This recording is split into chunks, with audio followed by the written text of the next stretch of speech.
Wherever you are, welcome to another of my takes on China from Luang Prabang in the middle of Laos. Many years ago, for a short period of time, I worked in London's Hyde Park. Now, there was an area of grass there that was protected by a flower bed with a sign that said, "Please don't walk on the grass." Now, for most of the park, it was okay to walk on the grass, but this particular place was a beautiful bowling green style lawn and very sensitive to people walking over it. However, there was a path all the way around, and many people chose to ignore the sign.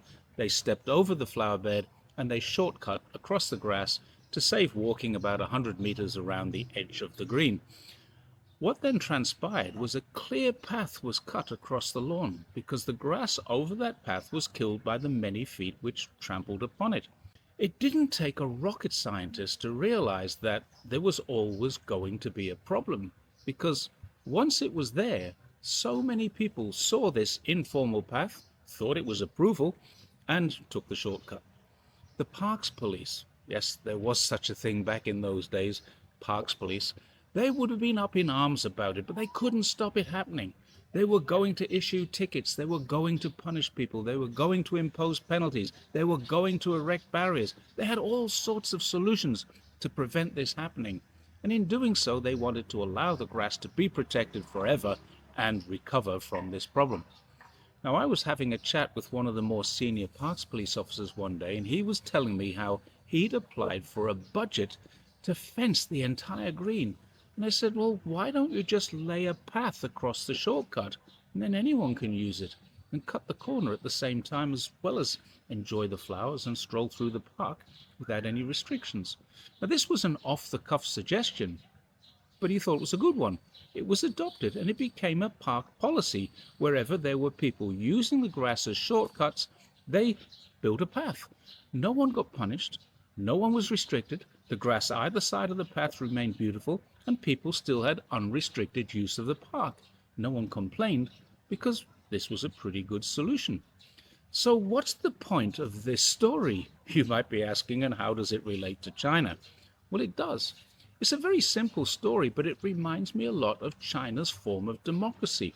It also reminds me a lot of protests in China. People walking across the grass in Hyde Park weren't vocally or violently protesting. They were very much stating their preference. One way to stop them would be to fence the area off and make it inaccessible. Another way would be to impose penalties. And this is what Western governments constantly do. It becomes necessary for people to escalate protests, occupy buildings, disrupt traffic, become violent, escalate to vandalism, arson, and possibly even terrorism, just to make a point. But another more suitable way would be to listen to what the protesters want, look at what they're doing, decide if there might be a better solution, and make that the new normal. Those paths in Hyde Park that I suggested back in about 1978-79, they're still there. The last time I was in the park was 2015, and they were being used. They now have flower beds around them, and the grass has long since recovered. It was a simple solution when a law wasn't working. Change the law. Don't double down on it. Otherwise, eventually, a public park like Hyde Park would become just a few acres of caged grass to be looked at but never touched or enjoyed. Now, the same applies in China. People outside of China don't know this, but there are hundreds, if not thousands, of non-violent, vocal, but very, very deliberate acts of protest here in China every single day. Even Wikipedia, not one of my usual sources, declares there are hundreds of thousands of protests every year. Now, China is a country that Western media constantly tells us people will get locked up, disappeared, or even worse for protesting. But the truth is very, very different. Wikipedia uses unnamed scholars as their source and suggests that, and I quote, "These protests don't form an existential threat to the CCP because they lack connective tissue." In fact, one part of that is true. They don't form a threat to the CPC, but not because they lack connective tissue, they lack cohesion, or any of the reasons that unnamed Western scholars might suspect is the reason. They don't form a threat because the Communist Party has a constitution, and while it's a long one, there are many places I could quote from it, I'm going to give you a quote of one of the paragraphs that I like best. And I start. The party has no special interest in its own apart from the interests of the working class and the broadest masses of the people. At all times, the party gives top priority to the interests of the people, and it shares weal and woe with them.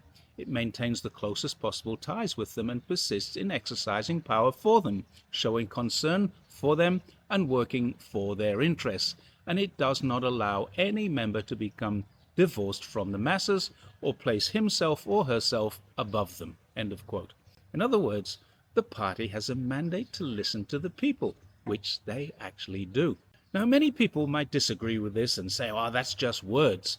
But then it's hard to deny that there are very few violent and almost no disruptive protests. And I can't remember a single ongoing problem in China that hasn't been resolved quickly.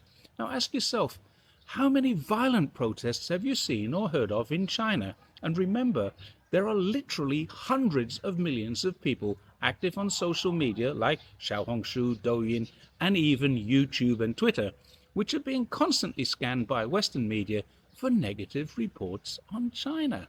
And they're not there. Even Wikipedia has this to say, quote again, tens of thousands of protests occur each year in the PRC. Generally, they are driven by local disputes as opposed to national issues. The most common sources of protests are unpaid wages, disputes over compensation for land development, local environmental activism, or NIMBY, not in my backyard, issues. Protests often result in at least partial success in achieving their objectives. End of quote. Note that well, even Wikipedia, not known for its neutral stance on China, states protests often result in at least partial success. Now, the only reason for this is because not only does the Constitution of China give every citizen the right to protest, it gives every member of the party an obligation to listen to them, because the party puts the people of China before itself. It must resolve, or at least effectively deal with every form of protest that exists in China. Those tens of thousands of protests every year are not violent, they're not disruptive, they aren't really attention-seeking unless, of course, they're funded by outside forces. And how do we know when they're funded by outside forces? Because every time that happens, the BBC, CNN, or one of the other major news media groups gets information of where to be and when to be there. Now, if I were to phone the BBC and tell them, hey, you want to get some there for a great story, they'll completely ignore me. But if a US or British consul official calls them and makes a suggestion, you can be sure they'll be there, because they know they'll get the scoop, and they'll know it was a protest that was not organic but funded, as much of the protests in Hong Kong we now know were. Now, the problem for Western mainstream media is that there's no sensationalism. When there's a strike or a protest in China, the government comes out, it listens, then it makes decisions that help where it can, or it explains where and why it can't. It's extremely rare for a protest or a strike to need to get violent in China because of the policy of listening that the government has implemented. In the West, the government, as we know for certain, has no interest in the general public's wants or needs unless there's an election looming. So the only way to get the government's attention is to do something significant, like the people who climb to the top of the Opera House or the Sydney Harbour Bridge. Or maybe you could get violent or disruptive. You can glue yourselves to a motorway, you can storm the Capitol building, or you could even, in the USA, take up arms under the Second Amendment. But even then, the government, like the Parks Police in London, want to do, instead of listening to the people, they will simply make more laws, restrict more actions, and punish more people in vain efforts to stop the protests, rather than listen to the protesters and hear what they have to say. It's no wonder there are more violent protests in the West than there are in China, and that isn't because China oppresses them. It's the complete opposite. It's because China listens to them. And if you're in the West watching this, and you know that your government has oppressed more protests in recent years, actually the last 60 or 70 years, through enacting more and more repressive legislation, you know I'm right. And one thing the Chinese government will never ever need is a Second Amendment. allowing its people the right to take up and bear arms against it. But then again, neither will the USA use that. That's simply words that make people believe they have more rights than they actually have. But try taking up arms against your repressive or encroaching government and see what happens to you.